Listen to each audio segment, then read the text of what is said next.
Belle Zeller was a remarkable woman who had a remarkable career. As one of the few women who held faculty posts at the infant Brooklyn College in the 1930s, as the author of the authoritative study of lobbying in New York State, and as chairwoman of the Legislative Conference elected in 1944, Belle always led the way. Her progress from immigrant family to a lifetime of public service was not unique, but the quality of her contribution to CUNY and higher education in general surely were. Belle Zeller was truly one of a kind. Belle used every means available to advance the interests of the faculty. In 1957, for instance, she appeared with John Wingate on WOR radio to discuss her article in the Atlantic Monthly, Pay and the Professors. Belle earned the respect of many leading officials. During the 12 years in which Mayor Robert F. Wagner was in office, Belle and the Legislative Conference achieved a number of significant gains in salaries and pensions. She continued her advocacy at City Hall in the late 1960s with Mayor John Lindsay. There she met with, among others, Assembly Speaker Anthony Travia, namesake of CUNY's system of compensation for unused sick leave at retirement, still known as Travia leave. Belle worked with governors from both parties during the 1950s and 1960s. Among them was Governor Nelson Rockefeller. In the late 1960s and early 1970s, Belle led a legislative conference that moved from a lobbying group to become a union affiliated with the National Education Association.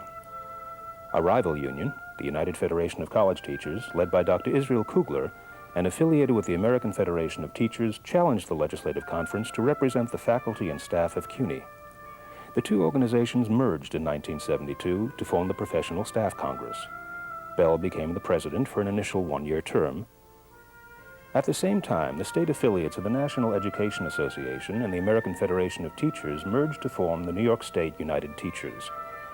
During the negotiations, Belle met with Albert Shanker, then president of the United Federation of Teachers and a major force in the merger. Belle won election as president of the PSC in 1973. Elected with her was a set of officers who had a tremendous impact on the future development of the union. They included Treasurer Ada Agronin, Belle, First Vice President Erwin Polishuk, and Secretary Claude Campbell. Also present was Arnold Cantor, the Executive Director of the Legislative Conference and PSC from 1970 to 1995. Belle was on many picket lines. With Israel Kugler, she called for the first contract negotiated by the PSC, an accomplishment finally achieved in 1973.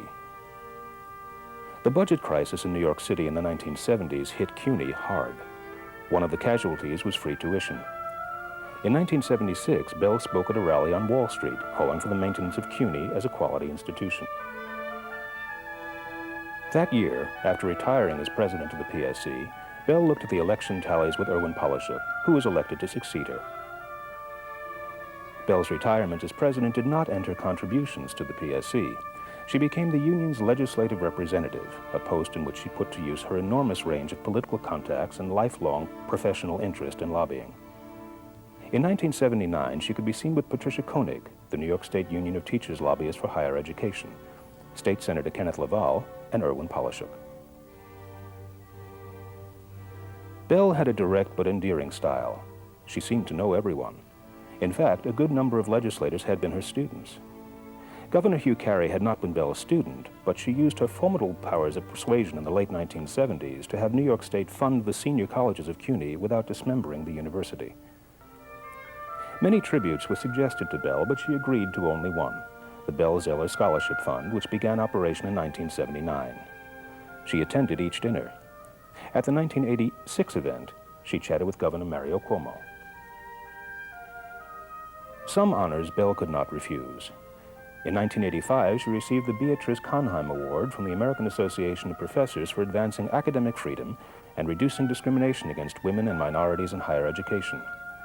Sharing the occasion with Belle were Harvey Conheim, PSC officer Phyllis Gold Gluck, PSC treasurer Erwin Yelowitz, and PSC executive director Arnold Cantor.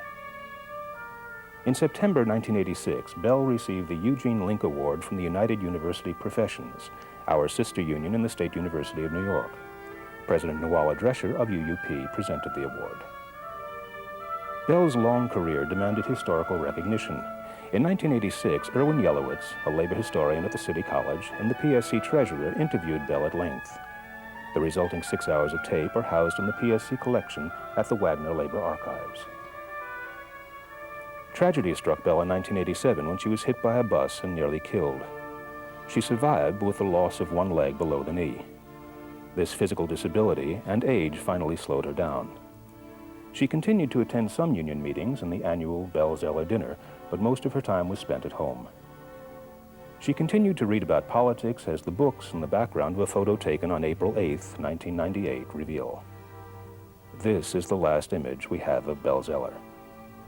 However, Belle never wanted to focus on herself as a person, but rather on what she did. Her accomplishments will outlive all who knew her and be her real memorial.